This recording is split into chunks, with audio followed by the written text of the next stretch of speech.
Hello, my name is Titian, and I'm going to discuss conflict management regarding Builder Development Group. I am the leader of this group. We have a conflict between two members, so it is an interpersonal conflict. This started with ideas, went to feelings. The two members that are at conflict, one is a communications manager, the other is a digital manager. And how the conflict started was that the digital manager was wanting to make major changes to the Climate Master website. The communication manager was just not understanding exactly the meaning and what those changes were.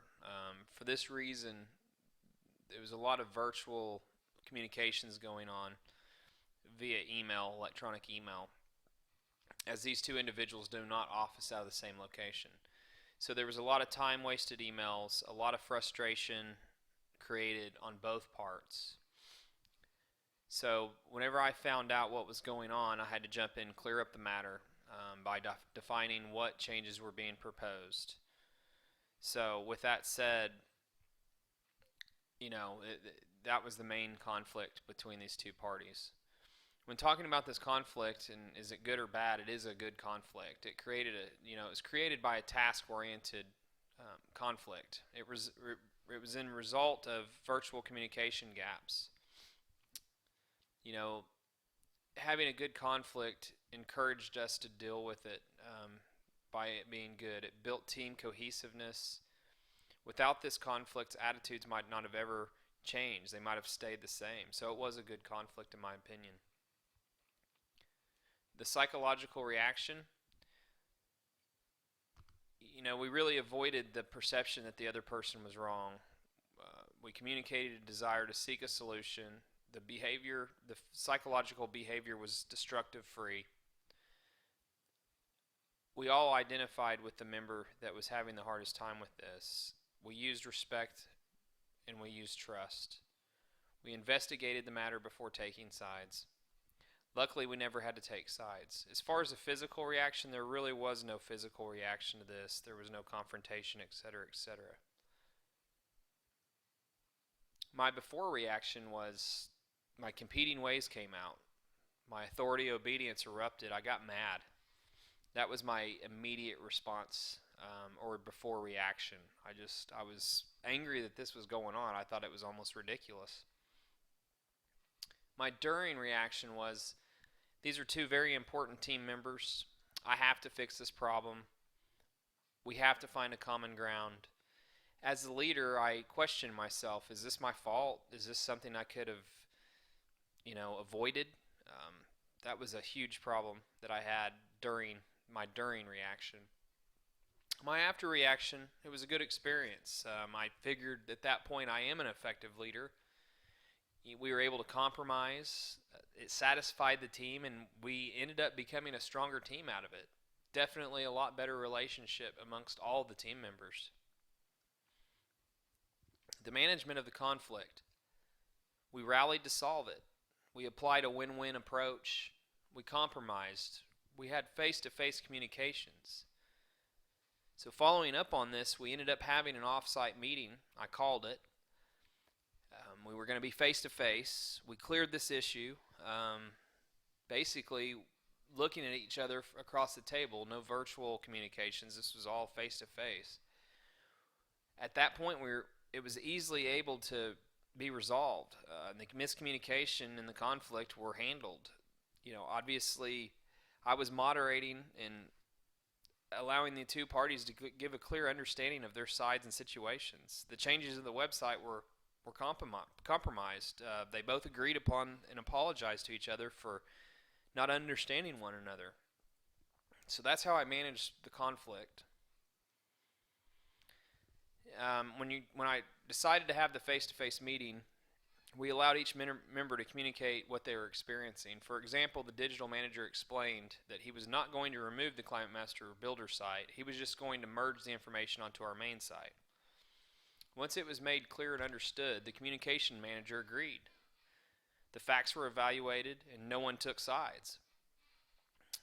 Whenever you looked at chapter 7 and you looked at comparing this to the text and what we've learned in the text, it was very the way the meeting went down, it very closely related to the Thomas Kilman conflict mode evaluation 9-9.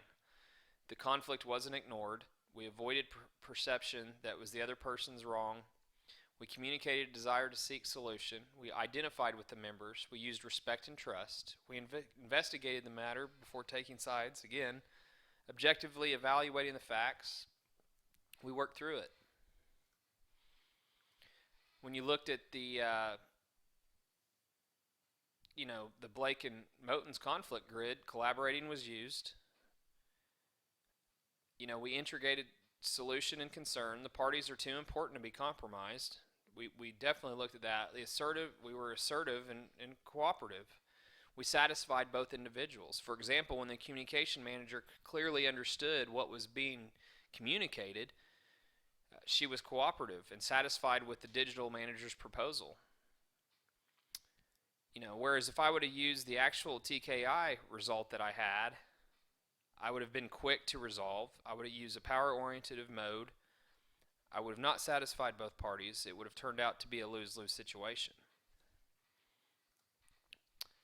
My predominant style, again, my predominant style did not support what actually happened in this conflict as far as the management of the conflict. As far as my Blake Moten, mine was 9-1. So when you think about that, it's definitely a more obedient, domineering type approach. That's my natural style. When you look at the Thomas Kilman's TKI, I'm competing. I scored 9 on competing. So the actual management style that I used in this conflict is totally opposite of what my typical predominant style is.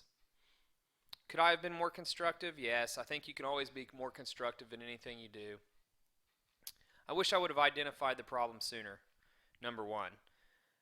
However, I used my non-educated way of solving conflict, which it worked out pretty darn well, I feel. I understood conflict management before ever even knowing really the definition until reading chapter 7, to be honest. But I feel that the conflict that was solved very well. I used what I felt was the best ways to handle it after studying Blake and Moten's conflict grid. I solved the problems with varying points, viewed them objectively, evaluated against facts. So I feel like I understood conflict management prior to even knowing what it really was by text definition. The conclusion or resolution, we never ignored the conflict. We made sure that we communicated a desire to seek solution. Once we finally went face to face and had the meeting, we allowed each member to communicate face to face, not virtual, but face to face, and that made a huge difference. So no one took side. Emotions and doubts were worked through. We objectively evaluated the facts, and it all worked out.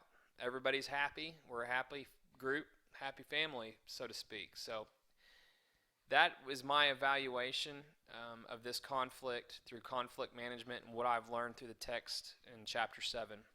Thanks for taking the time to listen, and I hope you enjoyed it.